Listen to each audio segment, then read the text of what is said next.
17 মে Indian football witness করতে চলেছে Indian super লিগের ইতিহাসের সবথেকে বড় ম্যাচ। আইএসএলে কলকাতা ডার্বি তো এর আগেও দেখেছি, বাট এই ডার্বিটা একটু স্পেশাল, কারণ ফার্স্ট টাইম এভার আইএসএলের টাইটেল ডিসাইডিং ম্যাচে খেলতে নামছে মোহনবাগান আর ইস্ট বেঙ্গল। দুটো দলের কাছে এটা ডু অর ডাই ম্যাচ, যে ম্যাচ হারবে সে লিগও হারবে, তাই এই ম্যাচে স্টেক আর ইন্টেন্সিটি দুটোই হাই। মজার ব্যাপার, লাস্ট ম্যাচে দুটো দলের কাছে চান্স ছিল লিগ টেবিলের টপে একটা অ্যাডভান্টেজিয়াস পয়েন্টস ডিফারেন্স নিয়ে বসে থাকার, আর সারপ্রাইজিংলি দুটো দলই এই সুযোগ হাতছাড়া করেছে। অ্যাট প্রেজেন্ট আইএসএলের পয়েন্টস টেবিলে এই দুই জায়ান্টসদের সিনারিওটা ঠিক এরকম। 11 ম্যাচ খেলে দুটো টিমেরই পয়েন্টস 22, তাদের দুজনকে সেপারেট করে রেখেছে শুধুমাত্র তাদের গোল ডিফারেন্স, হুইচ ইজ 5। মানে নেক্সট ম্যাচে ইস্ট বেঙ্গল ড্র করলেও তারা কিছুটা অ্যাডভান্টেজিয়াস জায়গাতেই থাকবে, যদিও নেক্সট ম্যাচ ড্র করলে ইন্টারকাসির এগেনস্টে তাদের জিততে হবে, তাই ড্রয়ের জন্য খেলে নিজেদের রিস্ক বাড়াবেন না অস্কার ব্রুজো। অন্যদিকে মোহনবাগান ড্র করলে তাদেরকে পাঞ্জাব এফসির এগেনস্টে তাদের লাস্ট ম্যাচ তো জিততেই হবে, সাথে তাদের তাকিয়ে থাকতে হবে ইন্টারকাসির ম্যাচের দিকে, তাই out and out offensive game ছাড়া কোনো উপায় নেই তাদের। ফার্স্ট অফ অল এটা ভুললে চলবে না, দ্যাট ইজ লাস্ট 8 ম্যাচে আনবিটেন ইস্ট বেঙ্গল, যেটা আইএসএলের ইতিহাসে তাদের লংগেস্ট। তাই বিগত সিজনগুলোর মতো ভালনারেবিলিটি কারেন্ট স্কোয়াডটার মধ্যে নেই। এছাড়া ইস্ট বেঙ্গলের সবথেকে বড় স্ট্রেংথ তাদের সেন্ট্রাল ফরওয়ার্ড ইউসুফ ইজিজারির ফর্ম। 10 ম্যাচে 11 গোল করে ফেলেছেন এই স্প্যানিয়ার্ড। এছাড়া মিগুয়েল আর পিভি বিষ্ণু দুজনেই করে ফেলেছেন 2 করে অ্যাসিস্ট। বিপিন সিং, পিভি বিষ্ণু আর মহেশ নাওরেমের উইং প্লে অপোজিশনের ডিফেন্সে একটা বড় থ্রেট দেখা দিয়েছে এই সিজনে। অন্য সিজনের মতো এই সিজনে প্রেশার সিচুয়েশনে তাদের ডিফেন্সকে অত ভালনারেবল দেখা যায়নি। সব থেকে বড় কথা, কেভিন সিব্বেলে আসার পর থেকে ডার্বিতে ম্যাকলারেনের ইম্প্যাক্টটা কমেছে। সল ক্রেসপো, সৌভিক চক্রবর্তীরা যেভাবে মিডফিল্ডে গেম কন্ট্রোল করেছে, তাদের প্রায় প্রত্যেকটা হোম ম্যাচেই লাল হলুদের অ্যাভারেজ 55% বল পজিশন থাকছে। এছাড়াও এই সিজনে টিমটাকে একটা স্পিরিটেড গেমে ডিসপ্লে করতে দেখা গেছে, স্পেশালি বেঙ্গালুরু এফসির এগেনস্টে 10 জনে খেলে তাদের কামব্যাক।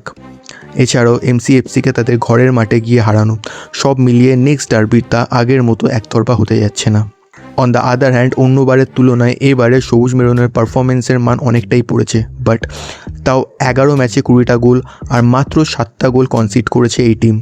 বাট তাও এই সিজনে তাদের পারফরমেন্স খুব একটা কনসিস্টেন্ট নয়, বাট স্টিল তারা ব্যাক টু ব্যাক দুবারের চ্যাম্পিয়ন। তাদের টিম অলমোস্ট সেম, তাই কোঅর্ডিনেশন আর আন্ডারস্ট্যান্ডিংয়ের অ্যাডভান্টেজটা তারা পাবেই। তাদেরও সবথেকে বড় স্ট্রেংথ তাদের central forward Jamie McLaren with 9 goals in 11 matches, সাথে ডিফেন্সে টম অলরেড আর অ্যালবার্টো রড্রিগেসের জুটি। 11 ম্যাচে মাত্র 7 গোল কনসিড করেছে তারা, যেখানে ইস্ট বেঙ্গল কনসিড করেছে 9টা। আর আমার কাছে এটাই ইস্ট বেঙ্গলের এগেনস্টে মোহনবাগানের নেক্সট ম্যাচে সবথেকে বড় স্ট্রেংথ। 2 বিদেশি সাথে উইং ব্যাকে সুভাশিস বোস আর অভিষেক সিং মোহনবাগানের ডিফেন্সে যে স্টেবিলিটি প্রোভাইড করে, তাতে অ্যাটাকিং হাফের প্লেয়ার্সরা নিশ্চিন্তে অপোজিশনের গোলে ফোকাস করতে পারে। এছাড়াও বল পজিশন লুজ করলে বাগানের হাই ইন্টেন্সিটি প্রেস অন্য দলকে সবসময় চাপে রাখে।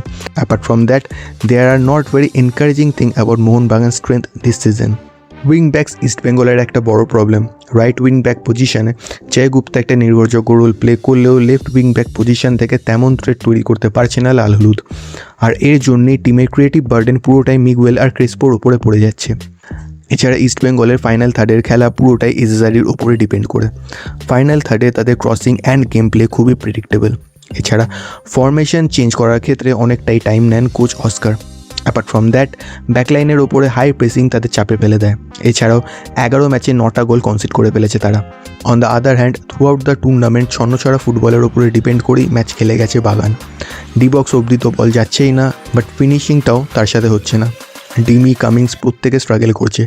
ম্যাকলারেনের আগে সিজনগুলোতে যেমন একটা চান্স পেলেই গোল করে দিত, এখন সেই জিনিসটা চোখে পড়ছে না। ইন্টারকাশির এগেনস্টও একটা বড় মিস করতে দেখা গেছে তাকে। তাছাড়া গাদা গুচ্ছের চান্স মিস তো আছেই। আর এর জন্যই আইএসএলের সবথেকে লিথাল অ্যাটাকিং লাইন আপ থাকা সত্ত্বেও গোল ডিফারেন্সে পিছিয়ে তারা। মাঝ মাঠে তেমন অর্গানাইজ গেম প্লে দেখা যাচ্ছে না। মুম্বাই আর গোয়ার এগেনস্টে টোটাল 26টা কর্নার পেলেও গোল 0। সেন্ট্রাল পজিশনে অপোজিশনরা ব্লক করে দিলে কোনো প্ল্যান বি নেই টিমের কাছে। এছাড়া লিস্টন আর মনভিরার ইনকনসিস্টেন্সি বাগানের গোল খরার একটা বড় কারণ। সব মিলিয়ে টাইটেল ডিফেন্ড করতে গেলে ডার্বিতে বেশ বেগ পেতে হতে পারে বাগানকে। অলদো ইটস আ ডার্বি, আর যেই টিম যতই খারাপ বা ভালো ফর্মে থাকুক, ডার্বির রেজাল্ট সবসময় আনপ্রেডিক্টেবলই হয়।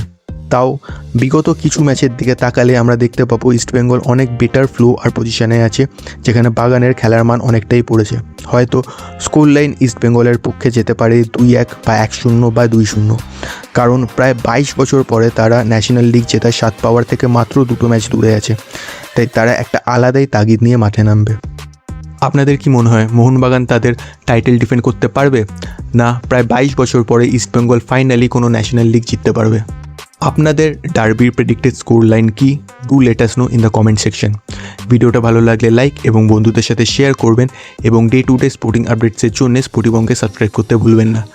পরের ভিডিও নিয়ে খুব তাড়াতাড়ি ফিরে আসবো, তাই স্পোর্টিবংয়ের সাথে থাকুন।